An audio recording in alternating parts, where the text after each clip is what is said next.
Hello everyone, welcome back to my channel Biology for All. So in this video we are going to discuss about the latissiphers. Before starting with the topic latissiphers, ये सारे notes जो short note के form है ये simply एक answer के format में लिखे हुए हैं.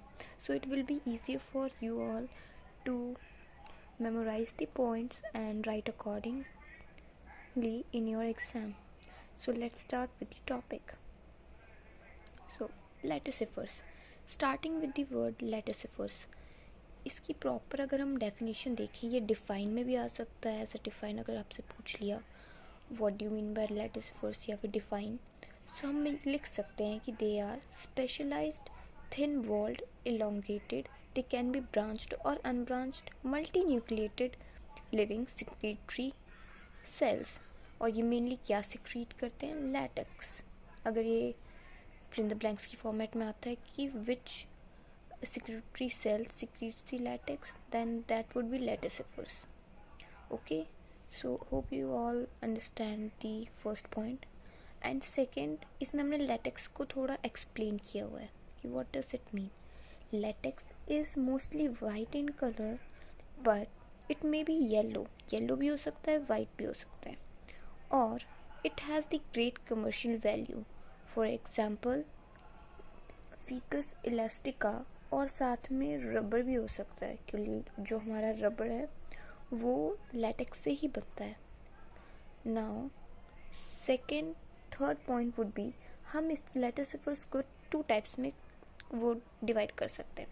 First one is articulated latissiphers and second one is non articulated latissiphers. अगर हम आर्टिकुलेटेड वर्ड का मतलब ही देखें तो it means fuse. Particular word का इस मतलब होता है फ्यूज्ड. तो इसको हम इसमें अगर डिफरेंस भी आता है तो you all can write these points कि articulated latissiphers is also known as the latex vessels and non-articulated latissiphers is known as the latex cells. Now, if we look at the articulated one, it arises from network of latex cells. ये network of latex cells से बना है. और ये non-articulated arises from the single cell only. ये single cell होता है और ये network होता है. ओके, और बहुत सारे नेटवर्क जब एक साथ प्लेस कर दिए जाते हैं तब ये पूरा प्रॉपर वेसल की फॉर्म में आ जाता है. Now if we look at the articulated latissiphers, इसकी अगर प्रॉपर स्ट्रक्चर को देखें तो their cells are living, have multinucleated protoplasm. और जो इसमें वेसल्स होता है वो मेनली अनब्रांच्ड होते हैं, बट ड्यूरिंग मैच्योरेशन ये ब्रांच हो सकते हैं. Now if we look at the non articulated one, ये ज़्यादातर ब्रांच्ड ही होते हैं but they do not anastomose, means ये एक साथ फ्यूज़ नहीं करते, जस्ट इन लाइन ये ब्रांच्ड होते हैं. They have simple origin and this one has complex origin. Now we look at the structure. ये डायग्राम वी कैन ड्रॉ, हम ड्रॉ कर सकते हैं. इस डायग्राम को भी एग्जाम में आता है तो we have to draw it. अब आर्टिकुलेटेड latissiphers भी दो टाइप के होते हैं, non anastomosing and anastomosing. Means जो फ्यूज़ नहीं हो रहे, बस एक साथ लाइन में ऐसे से अरेंज्ड हैं वो. और एक होते हैं जो फ्यूज़ होते हैं आपस में, united into net like structure. ये वाले appears like the net. And non anastomosing जो फ्यूज़ नहीं होते वो कंसिस्ट होते हैं series of long cells. If we look at their examples are also given.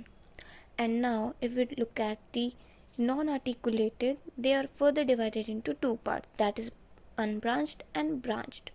Means unbranched means they develop into a long straight tube, and branched one forming immense system of tubes.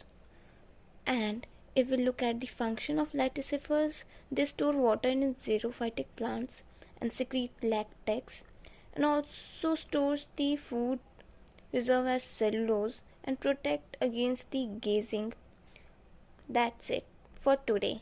I hope you like all the videos and don't forget to subscribe my channel.